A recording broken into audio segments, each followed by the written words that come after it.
Welcome to this week's episode of Art and About UG, a podcast that celebrates the local art scene of the city. I'm your host, Maria.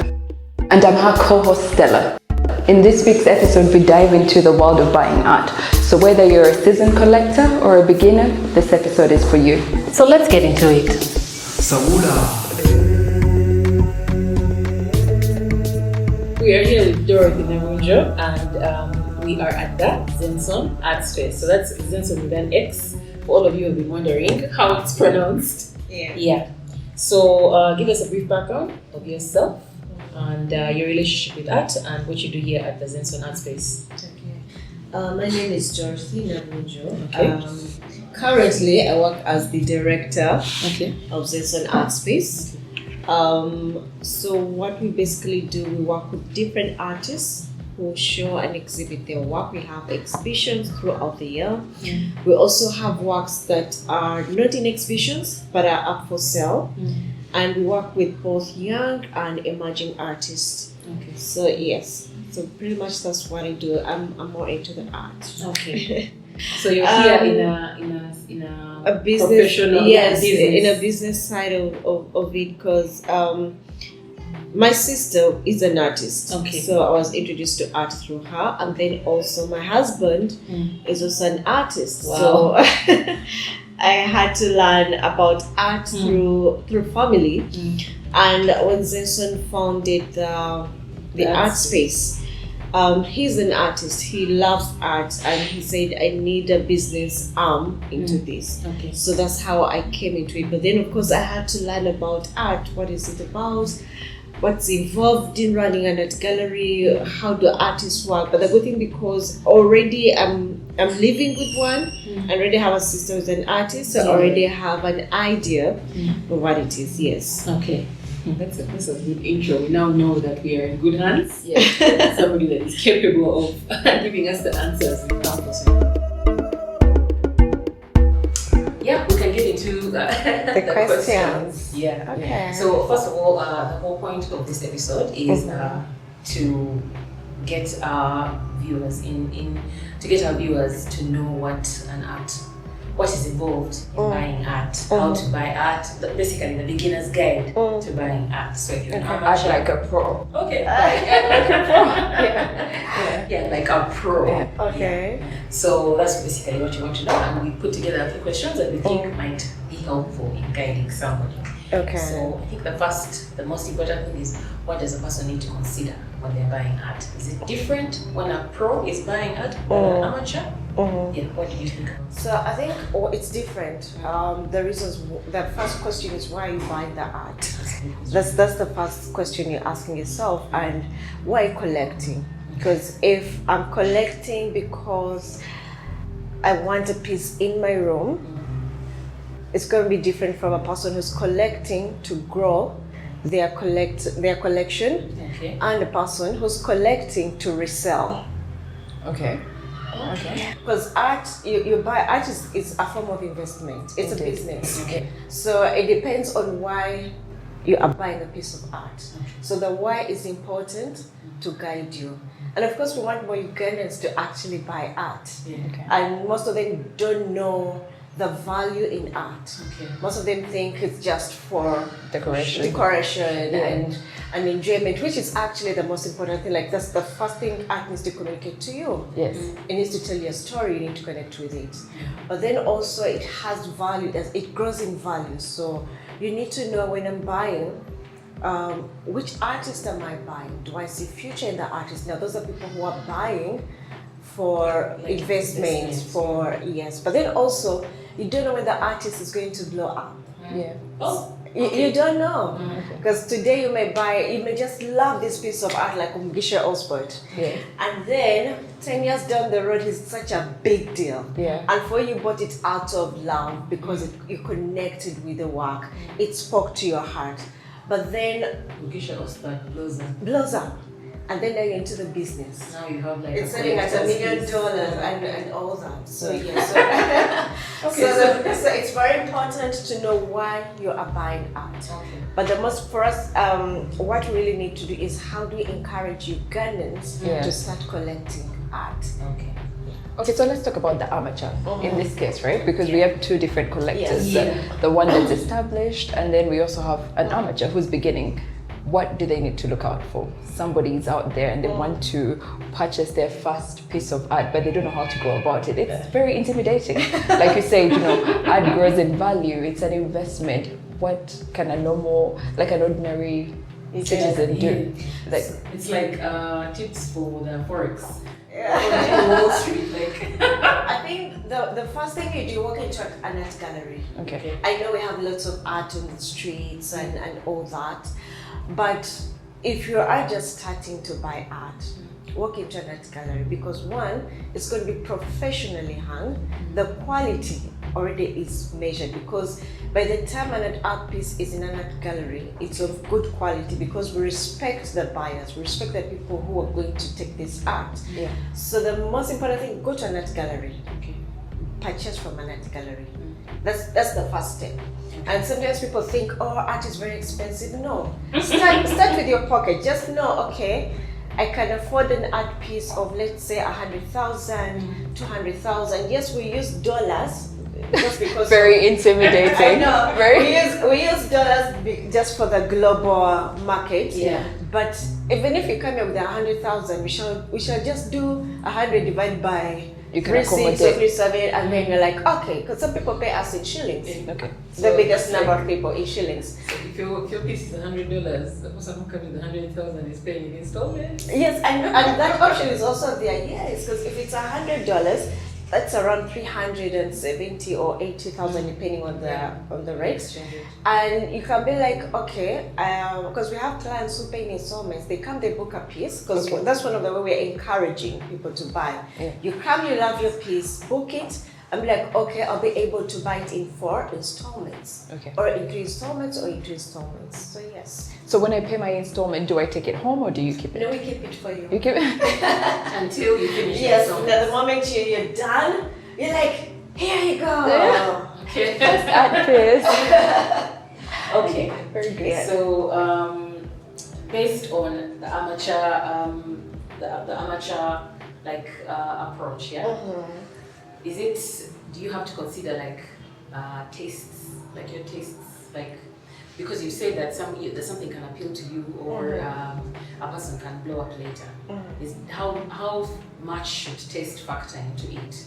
I think the most important with art is you must fall in love with it. The first time my first piece I collected, the piece was in the gallery. Like every day would put it up here, put it on social media, and at the beginning of the year, I looked at it on my phone. I looked at it, and I'm like, hey. So why is someone else taking it? And I had to start negotiating with the artist. I'm like, this is how much I can afford. Can I take it? And when they accepted, I'm like, officially I'm a collector. Yeah. So the most important thing is you need to fall in love with art, because this is something that you're going to look at literally every day, and your children, great-grandchildren are going to inherit It's something that can be Yes. inherited. So that's how the process you've described, is that the best way to discover your taste for art? Yes, if you are a beginner, because when you walk in here, you're going, because right now There's a here lot we of have arts. different artists. Yeah. You're definitely going to be drawn to someone. Yeah. Someone may like another piece, someone may like another piece.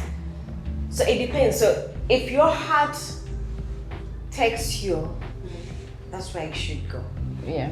But would you advise somebody, for example, if they walked into a gallery and saw something, is it a good idea to buy it immediately, or do you come back a few times? Yeah. What's That's the a good ideal? question, because right now I'm resonating with this. Yeah. I feel like if I took it home to a day, Maybe do it. when you back. Is there like a set number of times a person should revisit the art before they I purchase it? think the most important thing is if you see it the first time, take it. Oh, So that you don't change your mind. I think you're speaking of a saleswoman now. But in most cases, your intuition is not wrong. There's a reason why It draws you you in. connect with it. And when you walk out, you're going to be distracted and you're going to look at other things. But then when you look at that piece, there's something that you're going to connect with immediately. Even if you go back, and because we've had such scenarios here where someone will come and be like, okay, let me go back and come back. And they still come back and they take the same piece and then they take another piece. Yes.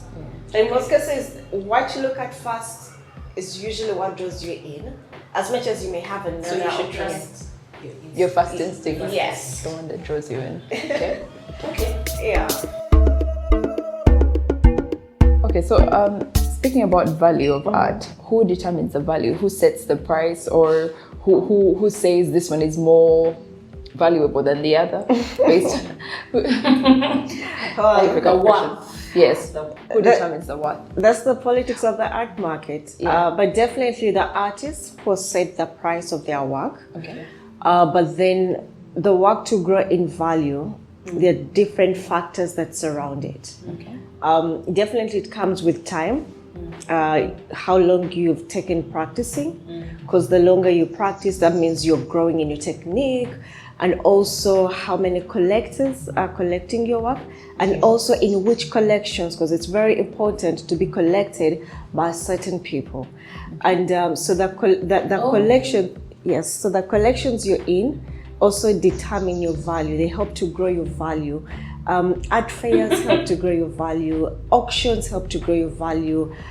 So there are different players on the art market. There's a lot of background that happens that you don't know. That is contributing. Yes, to the growth of a value of an artist. Okay. Yes. So it can start. I think you've actually mentioned this before in the previous segment, previous part. You've said your piece can be, a modest amount today, and then tomorrow it will be 1,000. Yes. So what sort of collections? You were talking about collections, right? That would help grow the value of your. What sort of collections would this be? Could this be like somebody with money or something, like a noted collector, or like an established museum or like a gallery in Europe or something like that? Yes, definitely. If your works, let's say they are being exhibited in certain museums. Okay. I don't want to mention names because it's okay. But yeah, so like there's certain museums where if your work is exhibited in there, or if they are, let's say, and I'm going to use generally, let's say Elon Musk collects your work. Yeah. Definitely everybody wants it. May want a piece of Sure, it. that's how it works. I think so. I think so. A bit, yes, it does work. They are the notables in the art market. Okay. That when they collect a piece of work, everyone would want to associate with that artist because they have a taste in the art market. Okay. So yes, so depending, they're like trusted. Exactly. So let's say today your work is no more, but it's grown and it's good. Of course, it has to be really good in quality. And then someone else among the notables in the art market does come and collect it. Another notable would definitely go to their home and see it. And they'd want to be like, oh, who's that? Yeah. And they want to some work from that person. Exactly. And then also there are people who control the market, control the prices. They'll come maybe to an artist and be like, we're going to collect all your work, and they'll hold the work. And then they start promoting the work onto the market to grow its value.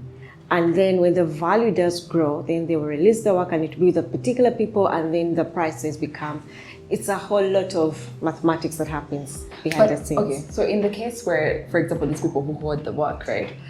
If they put it back on the market and, for example, the value has gone so high, much higher, like 1,000% of the original price, do you, as an artist, can you still increase? Can you still gain from that art? So now that's where it's very important as an artist to know what you're signing when you're signing contracts, when you're releasing your work. Because usually when someone buys a piece from you, they now have the economic rights over your work. Okay. Yes. So you can change your mind and be like, no. However, now there is a provision of ARISA, of royalties. Let me say, if your piece has been resold, you can earn like 5% of it wherever it has been resold. Okay. But now that comes back to you as an artist, one being established, having the right people to represent you and negotiate on your behalf. But that comes when the art has actually grown. Because right now, most artists, if they are out. I don't think they'll earn from that. Okay. Not yet, but we're getting there. It's a little bit discouraging, but don't get discouraged. Yes, that's why you're going to find an artist there once are selling $100,000, $1 million. Yeah. And they have like, they're looking. Yes. Yeah. I think the other thing that I wanted to know is there any other value other than that investment aspect, and also what else did we talk about? We talked about art being an investment, and then I don't know if we talked about it being luxury, but is there any other value in purchasing the art? So you see, the first thing in buying art, the first thing when you look at art, it represents our culture. Like that's the most important thing. Yeah. It talks of times. It tells stories that the future will be able to relate with. Like you were not in that moment, but if you look at an art piece, you're like, oh, so those were like the 20s, those were the 30s, because every century or every season, like people, there's a way they paint. When you look at the Da Vinci's, when you look at the Basquiat's, when you look at them, like the way they paint, when we bring it home here, you're going to look at Sana, the way Sana paints, the way Zenson does his, like they are telling that their current times. So if the artists that may come 20, 30 years from now might be doing different. They'll be doing different things, but then you'll be able to come back and be like, oh, that was 2030, 2019. So it adds, one, it represents our culture, but then it also tells of times. Okay. Yeah. So is there, do we have, for Ugandan art, do we have something like an art Bible, like some sort of resume or? Like a signature? No, like an art Bible to tell us through the times. Oh. For example, like, different styles. For example, we're going through impressionism or do we have like a... I would not say we have a Bible, Yeah. but I'll say different art pieces will be talking about the different times. So there's an art piece, I don't think we'll be able to see today, by Mutebi Frank. Okay. Mutebi Fred. He's an artist. He painted a work of the wedding of the Kabaka and Nabagereka. Okay. So definitely anyone after 10 years, if you get to see that piece, it would bring you back to the year of Mutebi, the reign of King Mutebi.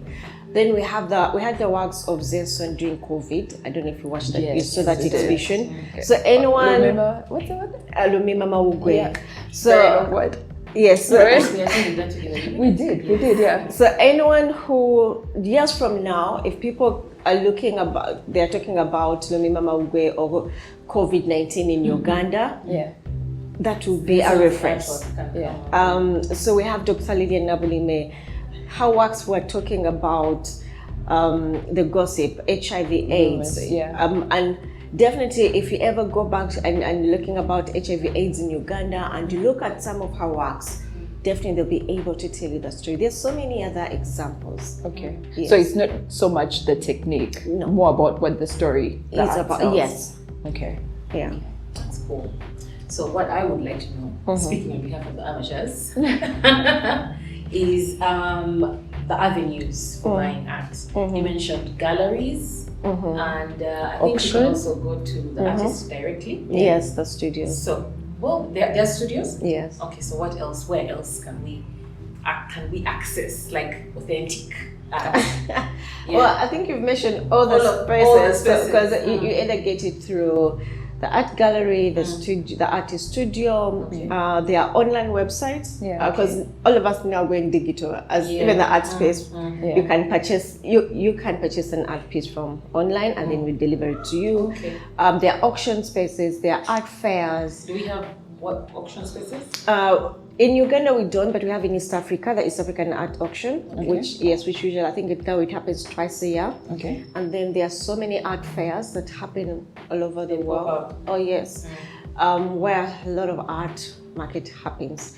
So yes, so those are some of the spaces. Okay. But then there are also private spaces where, let me say, I'm a collector, and I would want to sell some of my work. I'll notify a few people. They'll come and maybe they buy.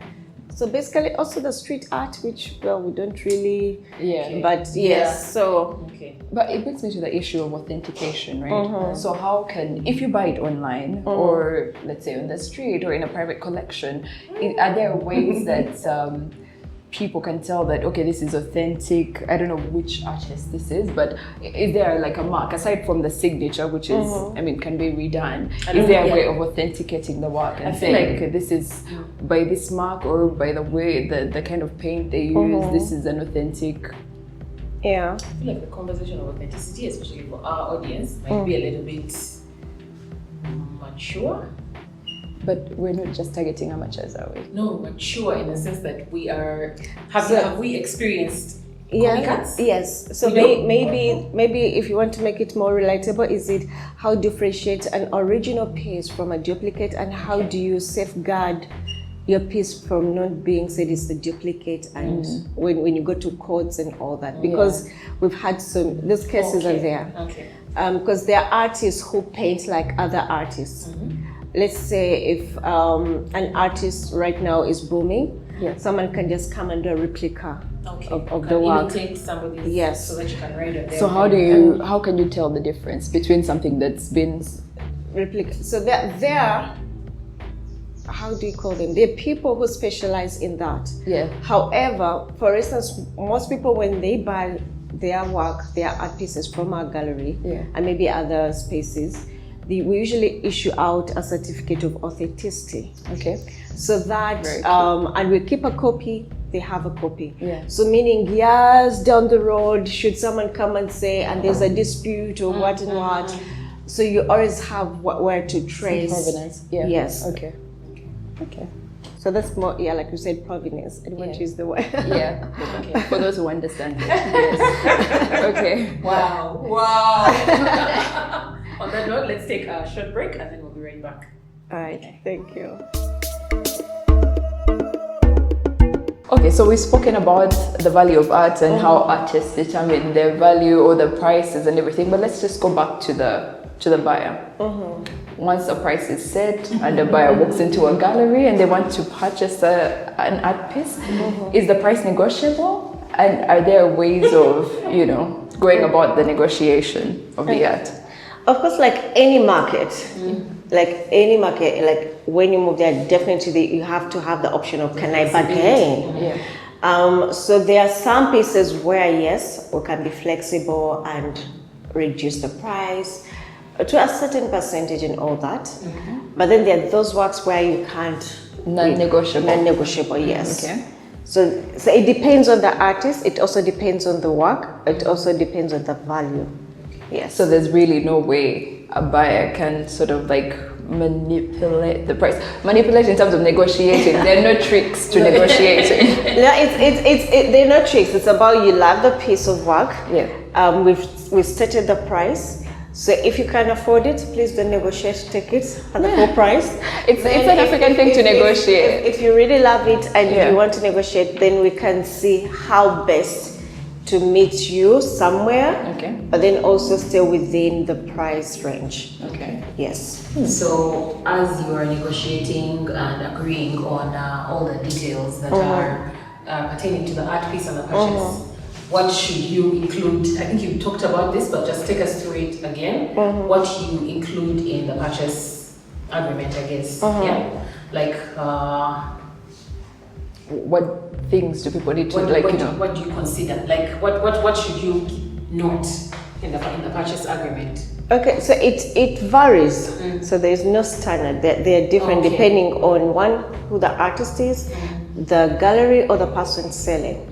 Some it's just as simple as you come, you buy, I give you a receipt, and you go. Okay. Others it will be buy when you're selling. I need to authorize when you're reselling my work. Yes, is that true? Okay. Oh yes, because she mentioned that you could be a buyer who is buying to resell. Yes, you could be a buyer buying to take home and put up in your collection or in your house. But if you're buying to resell, I think there are... Yes, because there was a period where some collectors were flipping, we call it flipping, the art. Oh, is that illegal? No, it's legal. Okay. No, because if I come and I buy, it's like if I come and buy a I piece, now have ownership. I have ownership over it. So if I'm reselling it, I decide the price I'm going to sell it at. Yeah. So, and then it was affecting the artists. I So think some people, so, so some people would come, they buy a work at a very low price, then they flip it, sell it at a very high price, and then the artist, your prices are not stable. And then, so people do know, where should they go? And so now some artists, what they do is they restrict especially those who are established. They're going to restrict most of the people who are buying. Like if you're buying, whenever you're going to resell, I need to know who you're selling it to, and then I need to have a percentage of the work so that the artist is in the know of where their work is. Yes, it's a nice way of creating a trail. Most artists don't know where their works are. So the purchase agreement totally it's dependent on the artist and where also the person is buying the work. Okay, just going back, you mentioned earlier about the certificate of authenticity.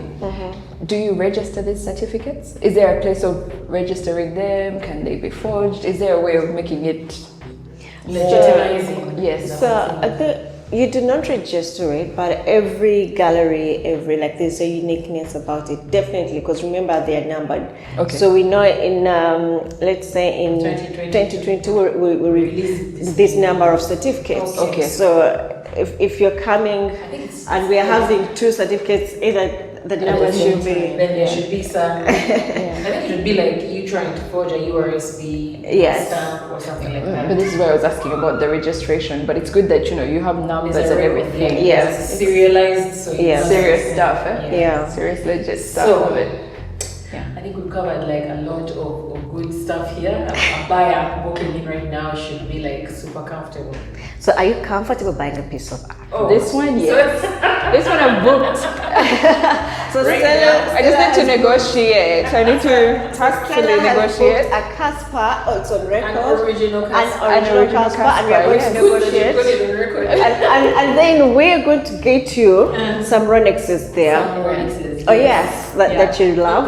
The Ronex stuff. Oh yes, it's on record. The budget Ronex. Okay, no, they're not budget, but they're friendly. So I can also confirm for the amateurs that they are definitely price pocket friendly. If I can afford a piece of art, then if we can afford a piece of art, But this is mine, guys. This is mine. So don't. I feel like I should even stand next to it. Okay, so this is the trail. The question to wrap up everything would be directly in line with your work. Okay. Do you think it is absolutely advisable to work with an art gallery? Yeah. Definitely it is. As opposed to you going and saying, let me buy something on the street. Definitely it is. Yes, I would advise any art buyer is the service free? When you're working, definitely you're not going to charge you for walking into the gallery and seeing the art. So, but when you appreciate a piece of art, that's when now you pay for it. Okay, I meant in terms of you acting as a broker. No, an art broker. No, we don't. A dealer. Broker is a little bit ruffian. Street. It's a little bit too street for this. But So we are more like art dealers, and yes, definitely. When you walk in here, what we have done is we have gone to the studios, to the artists, or we've engaged with the artists, and we're looking at the best they have. So we are offering you some of the best that is on the market for you to be able to access without you having to walk in I don't know how many places to find. So when you walk in here, you're going to find among the best works from different artists, and then you can make a selection, and we do not charge you for that, because how we earn is when you buy a piece of. True. Yes. Okay. So you have all the tips on how to buy your art piece. Yeah, for sure. Don't be shy. Don't be shy. Don't be shy. I don't know if you have any other if you have an interesting story about the most memorable. I've been caught off guard. I have to think through and somebody came and bought the whole gallery collection. The whole collection. I want everything. Pretty woman moment. Not yet, but I know we're gonna have that. Somebody's gonna come. Yeah, definitely. So if you're out there and you're watching, please, we're waiting for you to come and clean out. And please, Ugandans, we really want you to come and own a piece of art from a fellow Ugandan, and Exactly. so Support your local artists. So this Yes. art is not for Bazungu, like we call it. Yeah. Because it's not telling their story. it's not telling, because these are our stories, these are our struggles. Yeah. When Stella was explaining, I mean, she connected with it. You come and connect because when you buy some of those wall hangings from our friend, eBay, we don't want to IKEA, mention, and and they're almost the same prices. Yeah. So Yeah. come and have something authentic. Yeah. Come and have something original. And the beauty about these pieces, yes, like you'll be the only person owning it in the entire world. Yeah, and also the impact on the artist. You know, you're Definitely. supporting a dream. You're supporting so Yes, much. the community. creative economy. Yeah. So please, wherever you are, Definitely. walk into the gallery. It's free of charge Yeah. when you walk in. But when you're buying an art piece, that's when you get to pay. And you're most welcome. And thank you, ladies, for doing this. Thank you so and we much, look forward to Dorothy, for having. us. Yeah. You're most welcome. I look forward to taking my piece home. Oh yes. Oh, okay. This one soon. It won't be here for long. I think you have Even to though- have like a wheelbarrow, I don't know, like Why? how are you gonna carry this massive thing? No, but they take it off Do you the get they take it off Yes. the thing and Oh, then you want roll it. to? Yes, you can roll my it. village. It's okay. Oh, Okay. so It's a learning you're process. just saying no, you're just saying it's okay. It's a learning process. No, it's very okay. Okay, so I'm gonna stop us there.